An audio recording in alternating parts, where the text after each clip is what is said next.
नमस्कार प्रेक्षको, C news Pune वृत्तदर्शनमध्ये आपलं स्वागत. बदलापूर येथे 4 वर्षाच्या मुलींवरती लैंगिक अत्याचार करण्यात आले. आरोपीला अटकही केली. परंतु शाळाचं प्रशासन, पोलीस प्रशासन, पालक आणि नागरिक यामध्ये एक असा घटक उपस्थित झाला की संपूर्ण देशभर या घटनेचे तीव्र पडसाद आले आणि न्यायालयाला सुद्धा त्याच्यात दखल घ्यावी लागेल. पोलिसांची भूमिका याच्यात संशयाची आहे असं प्रत्यक्ष न्यायालय सुद्धा म्हणतं. तेव्हा या गोष्टीचा निषेध करण्याकरता उद्या काँग्रेस पक्षाने बंदची हाक दिलेली आहे. काँग्रेस पक्ष आणि त्यांच्याबरोबर सहयोगी संस्था देखील आहे.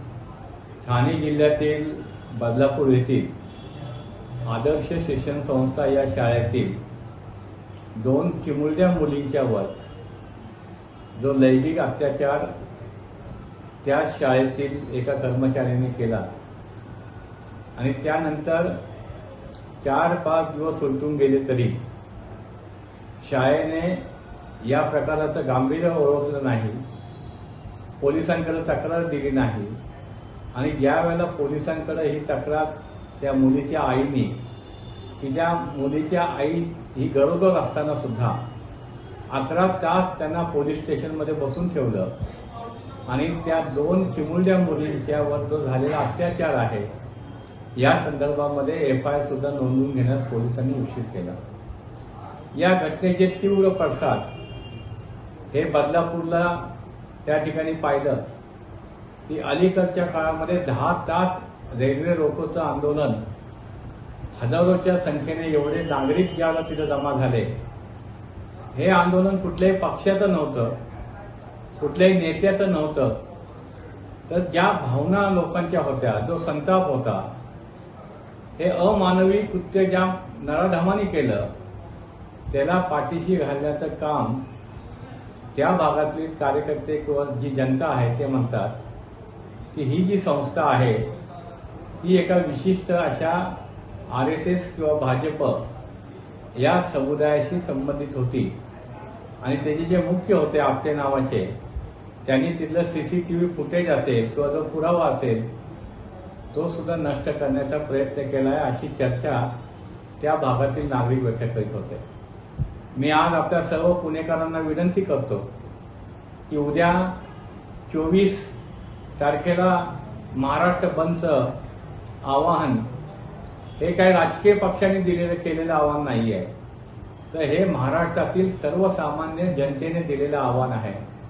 मी आपल्याला विनंती करतो की उद्याच्या या कृत्याचा, या अमानवी कृत्याचा, ही जी एक उक्ती आहे त्या विकृतीच्या विरोधामध्ये आपण सर्व पुणेकरांनी उद्याच्या बंदमध्ये स्वयंस्फूर्तीने सहभाग घेऊन हा बंद यशस्वी करावा.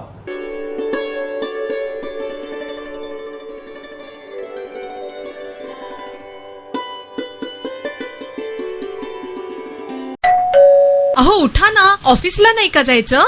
अगं मला आज फ्रेशच वाटत नाही, काही करायची इच्छाच नाही. अहो मग तुम्ही आजपासूनच न्यू युनायटेड फार्मसीचे गुड मॉर्निंग चूर्ण घेणं सुरू करा. अपचन, मलावरोध, बद्धकोष्ठ, आम्लपित्त आणि पोटाच्या तक्रारींवर खात्रीशीर आयुर्वेदिक उपाय. गुड मॉर्निंग चूर्ण. 35 वर्षांपासून सगळ्यांच्या पसंतीचे गुड मॉर्निंग चूर्ण औषधांच्या प्रत्येक दुकानात मिळते.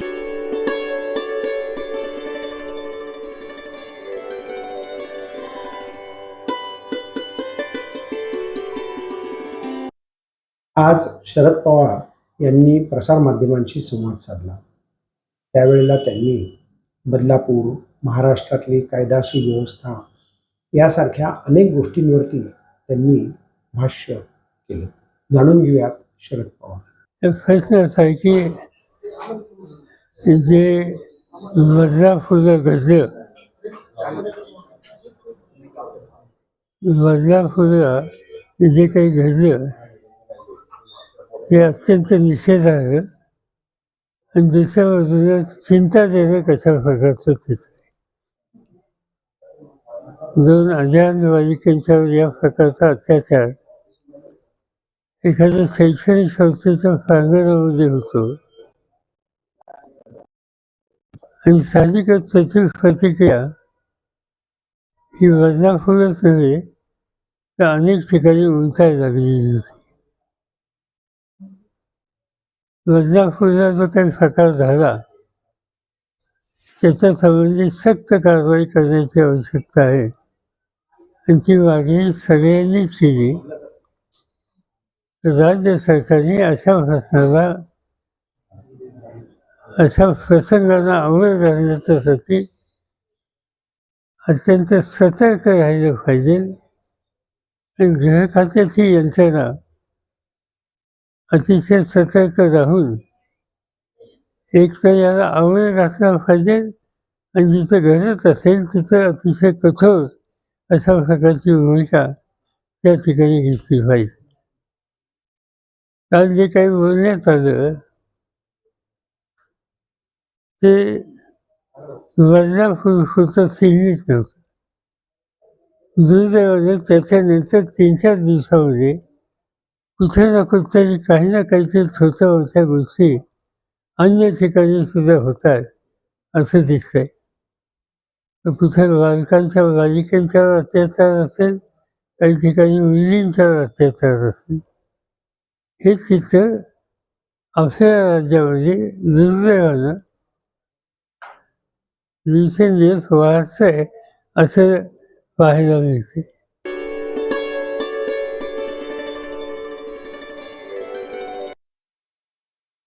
रामगिरी महाराजांनी मोहम्मद पैगंबर आणि मुस्लिम समाजाविषयी काही आपत्तीजनक विधानं केली आणि त्यामुळे राज्यामध्ये मुस्लिम समाज हा त्यांच्या विरुद्ध आता न्याय मागत आहे. नेमकं काय घटना आहे या बाबतीमध्ये जाणून घेऊया.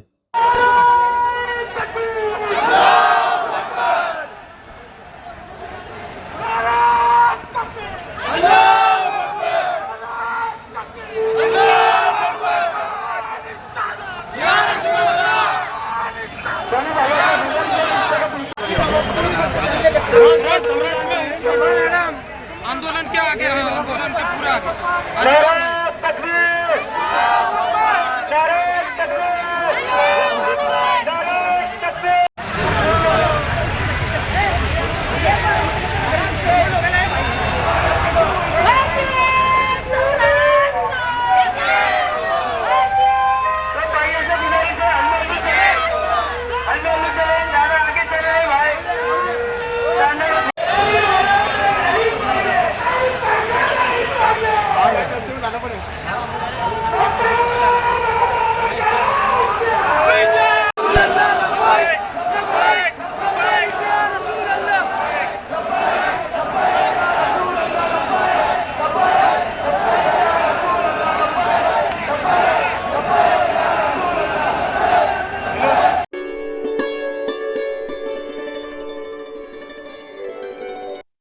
नमस्कार प्रेक्षको, सी न्यूज पुणे वृत्तदर्शनमध्ये आपले स्वागत.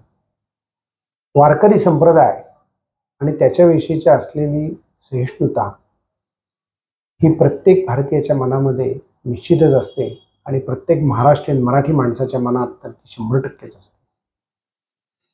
पुण्यामध्ये शरद पवारांच्या उपस्थितीमध्ये पहिलं वारकरी संमेलन होत आहे.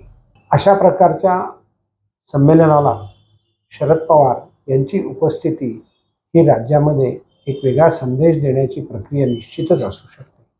कारण वारकरी संप्रदाय आणि शरद पवार यांच्यामध्ये अनेक वेळेला विसंवादही झाला आहे गेल्या 20-25 वर्षामध्ये.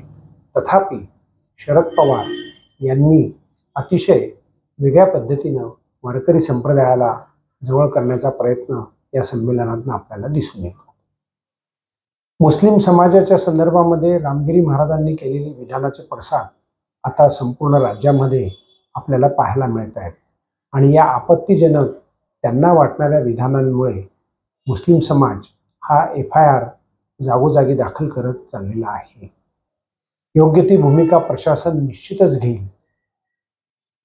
लैंगिक अत्याचाराच्या बाबतीमध्ये राजकारण घडतंय असा आक्षेप सत्ताधारी पक्षाकडनं केला जातो. पण त्यात तथ्य किती? जशा जशा घटना पुढे येत गेल्या तसा तसा त्याच्यामध्ये आपल्याला खुलासा होत गेला. पण या सगळ्या गोष्टी होत असताना त्याचं राजकारण करून पीडितेला न्याय देण्याच्या ऐवजी दोन्ही बाजूंनी त्याचं राजकारण जर चालू असेल तर ही अतिशय खेदाची बाब आहे. सरकार सत्तेवरती आहे, त्यांनी तातडीने याची दखल घेऊन त्याचा जर शोध घेतला असता आणि दोन्हीही बालिकांच्या ठिकाणी जर त्यांचे जबाब त्यांच्या पालकांचे घेतले असते, मेडिकल रिपोर्ट केले असते, तर अतिशय गंभीर प्रकारची माहिती त्याच्यातनं बाहेर आली असती.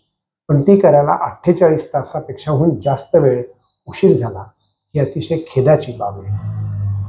मुख्यमंत्री, उपमुख्यमंत्री, गृहमंत्रालय, केंद्रीय मंत्री सगळ्या जणांनी याच्यामध्ये अतिशय दक्ष राहून भूमिका बजावली, पण ती कधी, ज्या वेळेला जनतेचा आक्रोश झाला. आता असं सांगितलं जात आहे की रेल्वे प्लॅटफॉर्मवरती जो दगडफेक झाली त्याच्यामध्ये शाळेचे पालकच नव्हते, अशी गोष्ट सहज म्हणणं आणि आपली चूक झाकून नेणं हे भक्तांना शोभा देत नाही. पाहत रहा सी न्यूज पुणे वृत्तदर्शन.